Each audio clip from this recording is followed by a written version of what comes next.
आपल्या चॅनलवरती सर्वांचं अगदी मनापासून स्वागत आहे।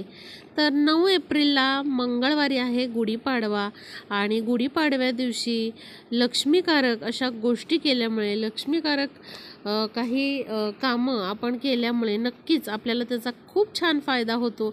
वर्षभर आपली चांगली प्रगती होते। त्यामुळे बघा गुढीपाडव्याच्या दिवशी लक्ष्मी प्राप्तीसाठी आपण काही उपाय करायचे आहेत। आपल्या घरामध्ये वर्षभर धनधान्याची कमतरता भासू नये, माता लक्ष्मीने आपल्या घरामध्ये अखंड वास करावा। त्याचबरोबर वायफळ पैसा खर्च होऊ नये, आपला पैसा जो आहे त्याची बचत व्हावी आणि आपल्या घरामध्ये नेहमी सुख समृद्धी भरभराट राहावी, अन्नपूर्णा मातेचा आपल्यावर आशीर्वाद राहावा, यासाठी आपल्याला गुढीपाडव्याच्या दिवशी अत्यंत प्रभावी आणि तितकाच सोपा उपाय हा करायचा आहे। तर बघा पहिला जो उपाय आहे तो आपल्याला काचेच्या ग्लासचा करायचा आहे। अत्यंत प्रभावी उपाय आहे हा। यामुळे वर्षभर आपल्या घरामध्ये अन्नधान्याची कमतरता पडत नाही किंवा माता लक्ष्मी आपल्या घरामध्ये नेहमी अखंड वास करते, पैशाची आवक आपल्या घरामध्ये वाढते। असा हा उपाय आहे गुढीपाडव्याच्या दिवशी सर्वांनी हा उपाय करायचा आहे। जरी तुमच्या घरामध्ये कुठल्याच प्रकारची आर्थिक अडचण नसेल तरी देखील हा उपाय आपल्याला करायचा आहे, कारण येणारं वर्ष आपलं चांगलं जावं, भरभराटीचं जावं, यासाठी प्रत्येकाने हा उपाय आवर्जून करायचा आहे। खूप सोपा उपाय आहे आणि गुढीपाडव्याच्या दिवशी जर तुम्हाला काही कारणांमुळे हा उपाय जमला नाही तर कुठल्याही मंगळवारी किंवा शुक्रवारी तुम्ही लक्ष्मी प्राप्तीसाठी हा उपाय करू शकता। घरातील स्त्री किंवा पुरुष कोणीही हा उपाय करू शकतं। तर बघा पहिल्यांदा आपल्याला काचेचा ग्लास घ्यायचा आहे। आपल्या सर्वांच्या घरामध्ये काचेचा ग्लास हा असतोच। आता काचेचा ग्लास नसेल तर काय वापरायचं, तर तुम्ही मातीचं छोटंसं सुगडं जे असतं ते वापरू शकता, पण लक्षात घ्या शक्यतो काचेचा ग्लास या उपायासाठी वापरा। आता काय करायचं, या काचेच्या ग्लासमध्ये आपल्याला 3 खडी साखरेच्या वड्या टाकायच्या आहेत। वड्या म्हणजे काय, अशी ओबडधोबड खडी साखर जी मिळते ती टाकायची आहे। अशी जी चौकोनी वगैरे आकाराची असते ती टाकायची नाही, तर 3 असे खडी साखरेचे खडे जे मिळतात ती टाकायचे आहेत। त्याचबरोबर याच्यामध्ये तुम्हाला 3 हळकुंड टाकायचे आहेत। लक्षात घ्या नवीन हळकुंड या उपायासाठी तुम्ही आणायचे आहेत आणि गुढीपाडव्याच्या दिवशी जर तुम्ही ही हळकुंड आणली तर खूप आणि खूप जास्त प्रभावी ठरतं ते, कारण घरामध्ये जर आपण गुढीपाडव्याच्या दिवशी हळद किंवा हळकुंड आणलं तर ते फार लक्ष्मीकारक असतं। तर अशी 3 हळकुंड आपल्याला त्यामध्ये टाकायची खडीसाखर टाकल्यानंतर। आता बघा त्याच्यावर आपल्याला काय टाकायचे आहेत, तर जे अखंड तांदूळ असतात ते टाकायचे आहेत। एक मूठभर तुम्ही हे तांदूळ टाकले तरीही चालेल किंवा पूर्ण ग्लास भरून तुम्ही जर ठेवले तांदूळ तरी देखील चालेल। यथाशक्ती तुम्हाला जेवढे तांदूळ टाकायचे तेवढे टाका, पण कमीत कमी 1 मूठ तरी टाकायचे आहेत। लक्षात घ्या अर्धे असे तुटलेले तांदूळ किंवा तुकडा तांदूळ जो असतो ना तो वापरू नका, तर अखंड असा तांदूळ जो असतो तो तुम्ही विकत आणा आणि तो या उपायासाठी वापरा, किंवा असे हात लावलेले वापरलेले स्वयंपाकासाठी तांदूळ वापरू नका तुम्ही। या उपायासाठी खास नवीन तांदूळ आणा। आता काय करायचं, हे सगळं भरून ठेवायचं आहे तुम्हाला त्या ग्लासमध्ये आणि त्यानंतर तुम्हाला यावरती एखादी छोटीशी प्लेट किंवा वाटी जी आहे ती झाकायची आहे आणि तुमच्या देवघरामध्ये तुम्हाला हा जो ग्लास आहे तो ठेवायचा आहे। ठेवल्यानंतर काय करा की लगेचच त्यावरती झाकू नका, तुमचा उजवा हात ठेवायचा आहे आणि महालक्ष्मी अष्टकमचा एक पाठ करायचा आहे किंवा श्रीसूक्तचा पाठ तुम्हाला करायचा आहे।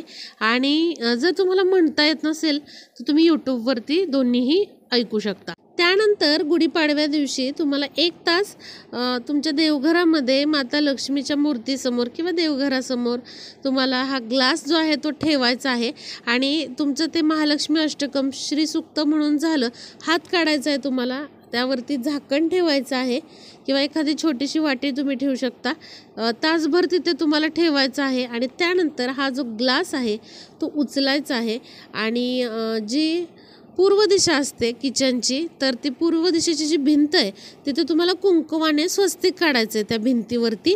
आणि तिथेच शेजारी तुम्हाला हा जो ग्लास आहे तो थोड्याशा वरच्या बाजूला ठेवायचा आहे. जर तुमचे हे असतील असे कॅबिनेट असतील, फर्निचर असेल, तर त्यामध्ये देखील तुम्ही समजा पूर्व दिशेची भिंत असेल ती, तर तिथे एक छोटंसं स्वस्तिक काढा कुंकवाचं आणि त्यामध्ये 4 आपल्याला बिंदू द्यायचे आणि त्याच्या शेजारी तुम्ही ग्लास ठेवू शकता. आता समजा तशी अरेंजमेंट नसेल तर काय करा, थोड्याशा दूरवर असं स्वस्तिक काढलं आणि तिथेच जरासं जवळ जिथे आपण जे काही मसाल्यांचे डबे वगैरे ठेवतो तिथे तुम्ही हा ग्लास जो आहे तो ठेवू शकता. पण लक्षात घ्या, अशा ठिकाणी ठेवा तो ग्लास की असं लहान मुलांच्या हाताला वगैरे येणार नाही, तो फुटणार नाही.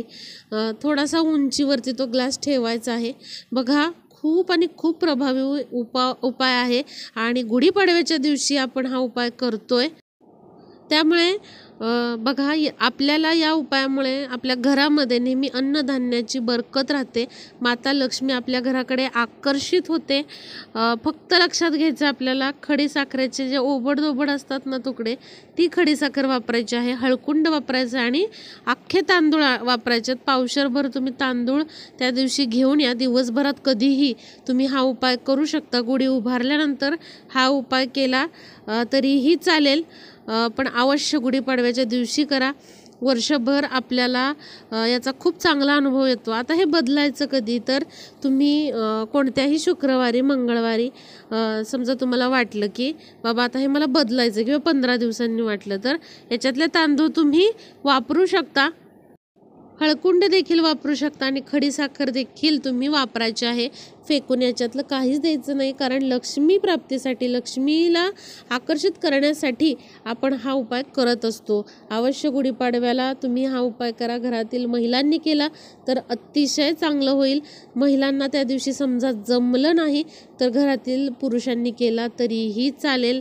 कोणीही हा उपाय करू शकतं. महिला, पुरुष, अविवाहित महिला, पुरुष, विधवा महिला हा उपाय करू शकतात. कसलीच याला अडचण नाही. फक्त सुतकामध्ये तुम्ही हा उपाय करू शकत नाही. आता बघा, ज्या घरामध्ये तुळशीची सेवा मनोभावे केली जाते त्या घरामध्ये माता लक्ष्मी नेहमी वास करते. भगवान विष्णूंचा आशीर्वाद नेहमी प्राप्त होतो त्या घराला, कारण तुळस ही हरिप्रिय आहे, विष्णुप्रिय आहे आणि तुळशीची जिथे सेवा केली जाते तिथे भगवान विष्णू वास करतात आणि जिथे भगवान विष्णू असतात तिथेच माता लक्ष्मी असते. तर बघा, रोज सकाळ संध्याकाळ आपण आपल्या तुळशीसमोर दिवा हा लावला पाहिजे. पण सकाळी वेळ नसेल तर आपण संध्याकाळी तर अवश्य लावला पाहिजे. आणि गुढीपाडव्याच्या दिवशी तर आपल्याला सकाळ संध्याकाळ तुळशीसमोर तुपाचा दिवा लावायचा आहे. देशी गाईच्या तुपाचा दिवा जर लावणं शक्य असेल तर अवश्य लावा, किंवा साध्या गाईच्या तुपाचा दिवा तुम्ही अवश्य लावा. नसेल शक्य तर तेलाचा तरी अवश्य आपल्याला दिवा हा लावायचाच आहे.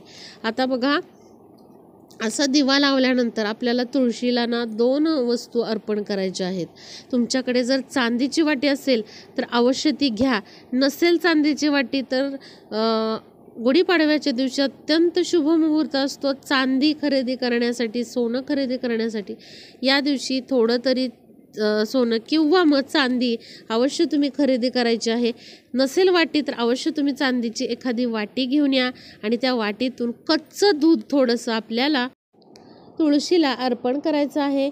अर्पण करत असताना ओम नमो भगवते वासुदेवाय नमः असा मंत्र तुम्हाला बोलायचा आहे.